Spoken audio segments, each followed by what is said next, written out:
ईश्वर की लाठी में आवाज़ नहीं होती।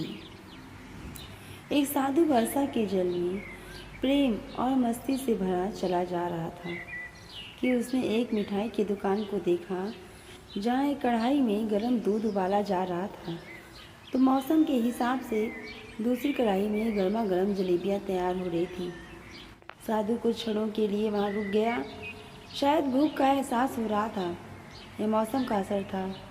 साधु हलवाई की भट्टी को बड़े गौर से देखने लगा। साधु कुछ खाना चाहता था, लेकिन साधु की जेब ही नहीं थी, तो पैसे भला वह कहाँ से होते।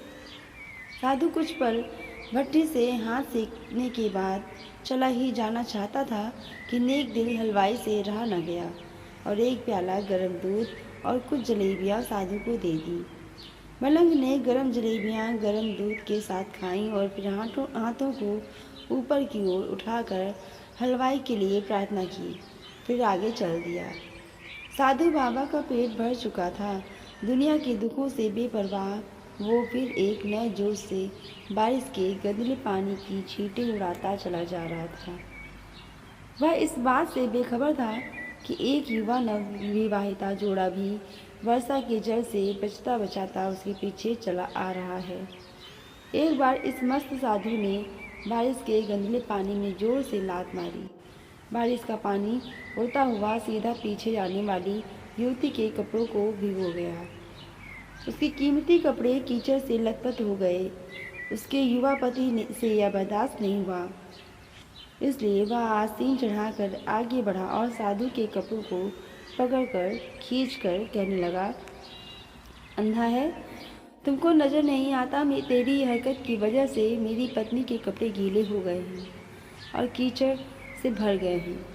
साधु हक्का बक्का सा खड़ा था, जबकि इस युवा को साधु का चुप रहना नाखुशगवार गुजर रहा था। महिला ने आगे बढ़कर युवा के हाथों से साधु को छुड़ाना भी चाहा, लेकिन युवा की आंखों से निकलती नफरत की चिंगारी देखकर वह भी पीछे खिसकने पर मजबूर हो गई। राह चलते राहगीर भी उदासीनता से यह सब दृश्य देख रहे थे, लेकिन युवा के गुस्से को देखकर किसी में इतनी हिम्मत नहीं हुई कि उसे रोक पाते, और आखिर जवानी के नशे में चूर इस युवक ने एक जोरदार थप्पड़ साधु के चेहरे पर जड़ दिया। बूढ़ा मलंग थप्पड़ की ताप न झेलता हुआ लड़खड़ाता हुआ कीचड़ में जा गिरा। युवक ने जब साधु को नीचे गिरता देखा तो मुस्कुराते हुए वहां से चल दिया।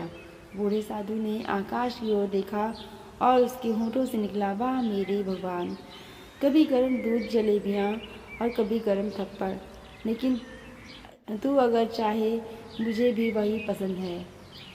यह कहता हुआ वह एक बार फिर से अपने रास्ते पर चल दिया। दूसरी ओर वह युवा जोड़ा अपनी मस्ती को समर्पित अपनी मंजिल की ओर अग्रसर हो गया। थोड़ी ही दूर चलने के बाद वे अपने घर पहुंच गए थे। वो युवा अपनी जेब से चाबी निकालकर अपनी पत्नी से हंसी मजाक करते हुए ऊपर घर की सीढ़ियाँ तय कर रहा था। बारिश के कारण सीढ़ियों पर फिसलन हो गई थी। अचानक युवा का पैर फिसल गया और वह सीढ़ियों से नीचे गिरने लगा। महिला ने बहुत जोर से शोर मचाकर लोगों का ध्यान अपने पति की ओर आकर्षित करने लगी, जिसकी वजह से उसके संबंधी और दूसरे लोग तुरंत सहायता के लिए युवक लपके और अस्पताल ले गए। युवक का सिर फट गया था। कुछ ही देर में ज़्यादा खून बहने लगा। लोगों ने दूर से आते साधु बाबा को देखा तो आपस में कानाफूसी होने लगी कि निश्चित रूप से इस साधु बाबा ने थप्पड़ खाकर युवा को श्राप दिया है, तभी उसे चोट लगी। दूसरे युवकों ने यह बात सुनकर साधु बाबा को घेर लिया। एक युवक कहने लगा कि आप कैसे भगवान के भक्त हैं, जो केवल एक थप्पड़ के कारण युवक को श्राप दे बैठे। भगवान के भक्त में रोष व गुस्सा हरगिज नहीं होता। आप तो जरा सी असुविधा पर भी धैर्य न कर सके। साधु बाबा कहने लगे, भगवान की कसम, मैंने इस युवा को श्राप नहीं दिया। अगर आपने श्राप नहीं दिया तो ऐसा नौजवान युवा सीढ़ियों से कैसे गिरा कि उसे इतनी गंभीर चोट आई। तब साधु बाबा ने दर्शकों से एक अनोखा सवाल किया कि आप में से कोई इस सब घटना का चश्मदीद गवाह मौजूद है। एक युवक ने आगे बढ़कर कहा, हाँ, मैं इस सब घटना का चश्मदीद गवाह हूँ। साधु ने अगला सवाल किया। मेरे कदमों से जो कीचड़ उछला था, क्या उसने युवा के कपड़ों को दागी किया था? युवा बोला, नहीं, लेकिन महिला के कपड़े जरूर खराब हुए थे। उल्लंघ ने पूछा, फिर युवक ने मुझे क्यों मारा? युवक कहने लगा, क्योंकि वह युवा इस महिला का प्रेमी था और यह बर्दाश्त नहीं कर सका कि कोई उसके प्रेमी के कपड़ों को गंदा करे, इसलिए उस युवक ने आपको मारा। युवक की बात सुनकर साधु बाबा ने एक जोरदार ठहाका बुलंद किया और कहता हुआ वहाँ से विदा हो गया। तो भगवान की कसम, मैंने श्राप कभी किसी को नहीं दिया, लेकिन कोई है जो मुझसे प्रेम रखता है। अगर उसका प्रिय बर्दाश्त नहीं कर सका तो मेरे प्रिय प्रभु को कैसे बर्दाश्त होगा कि कोई मुझे मारे? और वो मेरा प्रिय इतना शक्तिशाली है कि दुनिया का बड़े से बड़ा राजा भी उसकी लाठी से डरता है।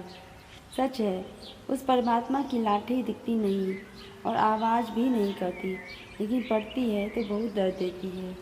अपने धन, यौवन और पद का अहंकार दूसरे को चोट पहुंचाने का कारण बनता है, किंतु जब समय का चक्र हमारी तरफ घूमता है तो हमारा कष्टों का दौर शुरू हो जाता है। हमारे कर्म ही हमें उसकी लाठी से बचाते हैं। बस कर्म अच्छे होने चाहिए। किसी को भी चोट पहुंचाना, खुद को चोट खाने की तैयारी करना है। हमें अपने गलत कर्मों से डरना चाहिए, क्योंकि ईश्वर की लाठी में आवाज़ नहीं होती। नित नेम याद करो शिव जी परमात्मा को, सदैव प्रसन्न रहिए, जो प्राप्त है वह पर्याप्त है। धन्यवाद। कृपया हमारे चैनल को लाइक सब्सक्राइब करना न भूलें।